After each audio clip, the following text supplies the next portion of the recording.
Selamat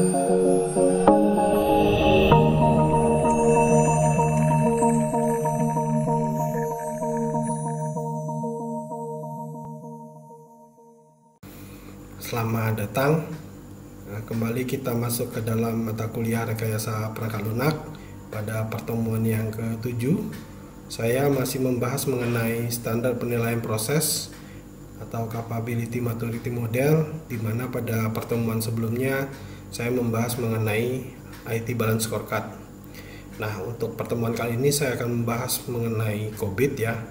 Nah, sebenarnya COBIT ini masuk ke dalam mata kuliah tata kelola IT ataupun audit sistem informasi, tetapi memang mata kuliah rekayasa perangkat lunak ini sangat luas ya, dimana standar penilaian proses itu masuk ke dalam rekayasa perangkat lunak juga, masih dalam satu rumpun. Nah, baik, untuk COBIT sendiri, COBIT merupakan kerangka kerja yang disusun secara komprehensif untuk membantu perusahaan menciptakan nilai optimal dari teknologi informasi dengan cara menjaga keseimbangan antara optimalisasi sumber daya dengan manfaat dan tujuan yang diharapkan. Nah, COBIT 5 adalah evolusi dari framework sebelumnya, yaitu COBIT 1.4.1 yang ditambah dengan VAL IT 2.0 dan RISE IT. Nah, COBIT 5 itu menyatukan 5 prinsip yang memungkinkan perusahaan untuk membangun tata kelola yang efektif dan kerangka kerja manajemen yang berbasis pada 7 set holistic enabler yang mengoptimalkan investasi dan menggunakan informasi serta teknologi untuk kepentingan para stakeholdernya. Nah, di sini kita bisa lihat sejarah dari COBIT sendiri ya, yang dibuat oleh Isaka ya, dimana pada tahun 1996 dirilis yang namanya COBIT 1, tetapi hanya membahas mengenai audit. Nah, terus kemudian di tahun 1998 COBIT 2 itu membahas tentang kontrol. Kemudian di tahun 2000 membahas tentang manajemen, dan pada tahun 2005 sampai 2007 ya dirilis COBIT 4 ya, itu ruang lingkupnya sudah mencakup IT governance, dan COBIT 5 pada tahun 2012 dan masih sangat relevan ya, digunakan perusahaan-perusahaan ataupun organisasi di mana ruang lingkupnya itu mencakup governance of enterprise IT. Nah, ini adalah sejarah dari COBIT. Nah, ada perbedaan antara COBIT 4.1 dengan COBIT 5. Kalau kita lihat di sini, COBIT 4.1 dan COBIT 5 mempunyai beberapa perbedaan, utamanya dalam pembagian domain dan aktivitas proses kerjanya, di mana pada kerangka COBIT 5 itu terdapat pemisahan yang tegas ya, jadi antara tata kelola IT dengan manajemen. Dengan adanya pemisahan ini, maka akan memudahkan bagi institusi yang ingin secara jelas memisahkan antara tata kelola dengan proses operasional rutin, aktivitas rutinnya. Nah, tata kelola itu memastikan bahwa tujuan perusahaan dapat dicapai dengan mengevaluasi kebutuhan pemangku kepentingan, kondisi dan opsi, menetapkan direction melalui prioritas dan pengambilan keputusan, dan memonitor kinerja, kepatuhan dan kemajuan terhadap arah dan tujuan yang disepakati. Itu tata kelola. Nah, sementara manajemen itu adalah dia melakukan plan, rencana, build, pembangunan, run, pengoperasian, dan monitor aktivitas yang sejalan dengan arah yang ditetapkan oleh badan tata kelola untuk mencapai tujuan dari perusahaan, yaitu perbedaan antara tata kelola dan manajemen ya. Nah, terus kemudian dalam COVID itu ada 5 prinsip. Yang pertama itu adalah meeting stakeholder needs. Nah, di sini yang dimaksud dengan meeting stakeholder needs adalah pemenuhan kebutuhan stakeholder, di mana setiap kebutuhan dari stakeholder akan memiliki tujuan yang berbeda-beda, sehingga dapat menciptakan nilai bagi stakeholder dengan mempertahankan serta menyeimbangkan antara manfaat yang direalisasikan dengan manajemen risiko dalam menggunakan sumber daya, di mana dengan begitu perusahaan dapat menyesuaikan COVID-5 sesuai dengan konteks dan tujuan yang diinginkan. Contohnya misalnya dengan menerjemahkan tujuan perusahaan yang dikelola, tujuan-tujuan lainnya yang bertujuan untuk pemetaan IT dalam proses yang lebih spesifik. Nah, terus kemudian yang kedua adalah covering the enterprise end-to-end. Artinya di sini pada prinsip yang kedua itu adalah melindungi titik-titik penting perusahaan, di mana COVID-5 mengintegrasikan antara tata kelola perusahaan IT dan tata kelola perusahaan yang mencakup semua fungsi dan proses di dalam perusahaan itu. Artinya bahwa COVID-5 itu tidak hanya berfokus pada konsep IT, namun memperlakukan informasi dan teknologi yang terkait dengan aset yang ditangani sama seperti aset lainnya oleh semua orang dalam sebuah perusahaan. Nah, terus kemudian yang ketiga adalah applying a single integrated framework, di mana pada COVID-5 itu menggunakan framework yang terintegrasi, yang artinya sejalan dengan standar yang lain relevan dalam kerangka kerja tingkat tinggi yang dapat berfungsi sebagai kerangka untuk tata kelola dan manajemen IT perusahaan. Nah, terus kemudian yang keempat adalah enabling a holistic approach. Nah, pada prinsip yang keempat ini ya, pada COVID-5 memungkinkan pendekatan secara holistik. Artinya bahwa di mana tata kelola dan manajemen IT perusahaan yang efisien dan efektif itu memerlukan pendekatan secara komprehensif ataupun holistik dengan mempertimbangkan beberapa komponen yang saling berinteraksi. Nah, COVID-5 mendefinisikan satu set enabler penggerak atau pendorong yang didefinisikan secara luas bagi suatu yang dapat membantu untuk mencapai tujuan perusahaan, yang terdiri dari 7 kategori enabler yang akan kita bahas nanti. Nah, terus kemudian yang kelima yaitu separating governance from management. Governance ya, bukan government, governance, tata kelola.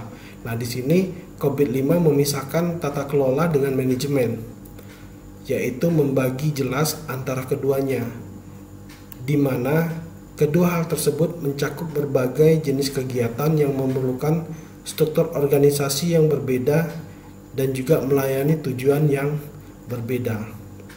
Nah, itu adalah prinsip dari COVID-5.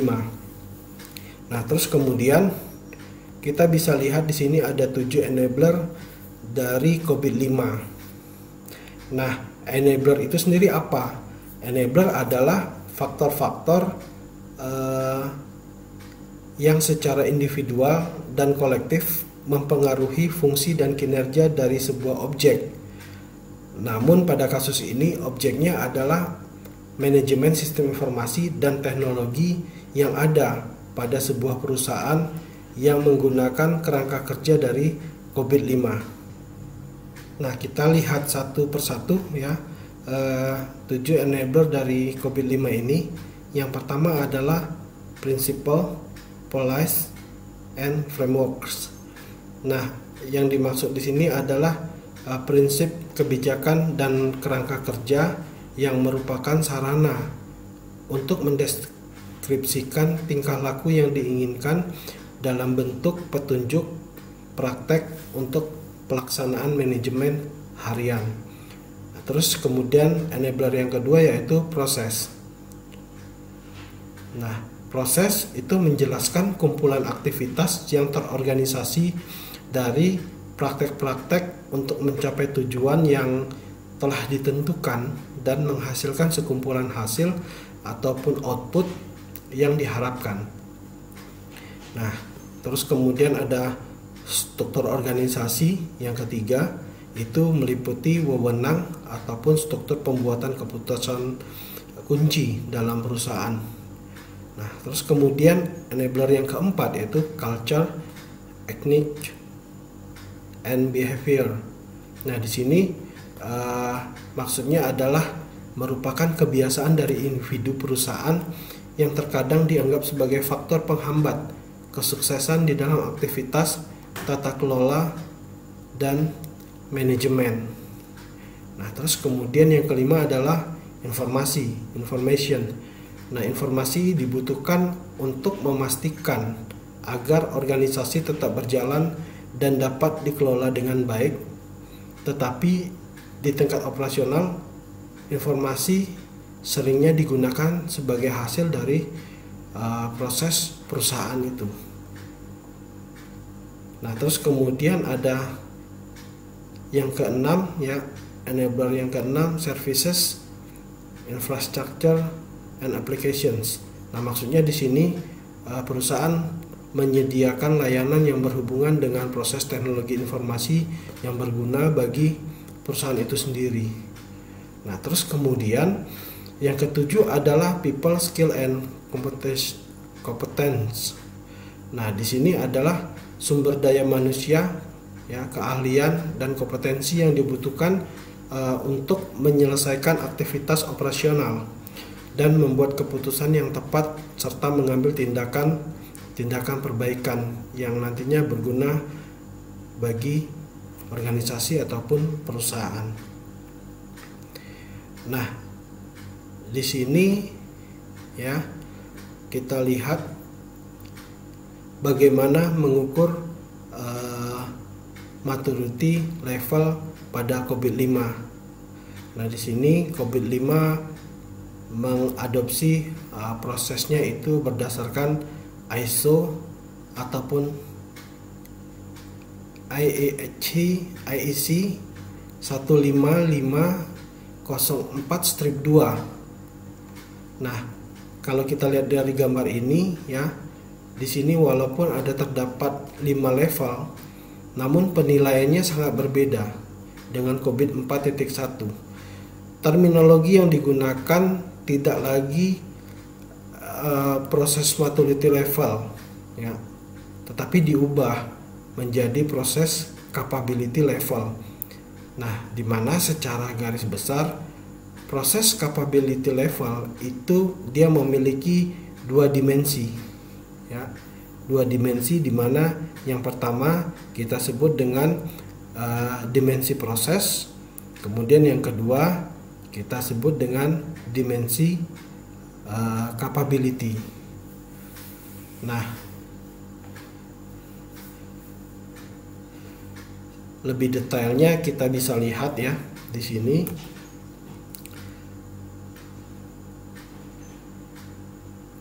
Di mana dimensi proses itu mengacu pada COVID-5 ya, proses reference model yang memisahkan antara tata kelola dan manajemen. Nah, kalau kita lihat dari gambar ini ya, domain dan prosesnya sendiri secara keseluruhan ya itu terdiri dari 5 domain dengan 37 proses. Nah, kalau kita lihat di sini penjelasannya, domain dan proses dari COVID-5. Proses pada COVID-5 dikelompokkan menjadi 2, yaitu governance dan manajemen, ya, tata kelola dan manajemen. Nah, untuk governance sendiri itu ada evaluate, direct, and monitor, di mana dipisahkan antara tata kelola dengan manajemen, dan untuk tata kelolanya sendiri itu terdiri dari 5 proses. Nah, sedangkan pada manajemen ya, itu pada domain elect, plan, and organize itu terdapat 13 proses. Kemudian pada domain build, acquire, and implement itu ada 10 proses. Kemudian ada deliver, service, and support itu ada 6 proses. Dan domain monitor, evaluate, and assess itu ada 3 proses. Jadi secara keseluruhan ada 5 domain dan 37 proses yang terdapat pada COVID 5. Baik. Nah, ini adalah 6 proses capability level. Sebenarnya hampir mirip ya. Pada saat saya menjelaskan pada model yang menggunakan IT balance scorecard ya, terlihat di sini proses dari level dari organisasi itu sendiri ya, mulai dari level 0 sampai pada level yang kelima. Nah, di sini ada 9 proses atribut dalam capability levelnya. Terus kemudian assessment indicator. Pada setiap capability level itu mempunyai kriteria yang jelas dan lebih objektif. Nah, di mana secara umum terdapat 2 jenis indikator, ya, yaitu indikator performance proses yang hanya berlaku untuk capability level di level 1 saja. Kemudian indikator kapabilitas proses yang berlaku untuk seluruh capability level pada level 1 sampai dengan level kelima. Nah, terus kemudian indikator performance proses bersifat spesifik untuk setiap proses, di mana terdiri dari best practice dan work product. Sedangkan indikator kapabilitas proses bersifat generik untuk semua proses pada level 1 sampai dengan level 5 yang terdiri dari generic practice dan generic work product. Nah, itu assessment indikator yang terdapat pada COVID 5. Nah, selanjutnya bagaimana rating scale-nya? Rating scale adalah skala yang digunakan untuk menilai atribut proses, di mana notasi yang digunakan adalah N, P, L, dan F. Yang pertama adalah N, not achieved. Artinya di sini hanya terdapat sedikit ataupun tidak ada sama sekali bukti pencapaian atribut terhadap proses yang dinilai. Ya. Nah, terus kemudian untuk notasi P atau partially achieved itu terdapat beberapa bukti pendekatan dan beberapa pencapaian atribut proses yang dinilai. Terus kemudian notasi L atau largely achieved itu adalah sudah terdapat bukti pendekatan yang sistematik dan pencapaian yang signifikan terhadap atribut proses yang akan dinilai. Terus kemudian yang keempat adalah F, yaitu di mana terdapat bukti lengkap dan pendekatan yang sistematik serta pencapaian penuh terhadap atribut proses yang akan dinilai.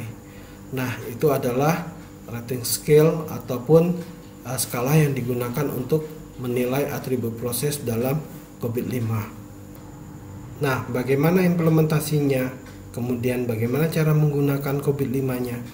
Nah, itu secara implementasi ataupun teknisnya Anda akan mendapatkan pengetahuan tersebut pada saat Anda mengambil mata kuliah tata kelola IT ya, ataupun audit sistem informasi. Nah, Anda akan belajar bagaimana secara teknis membuat ya sistem penilaian kematangan proses. Demikian pembahasan saya mengenai COVID-5. Terima kasih atas perhatiannya. Saya tutup sampai di sini. Selamat beraktivitas dan salam budi luhur.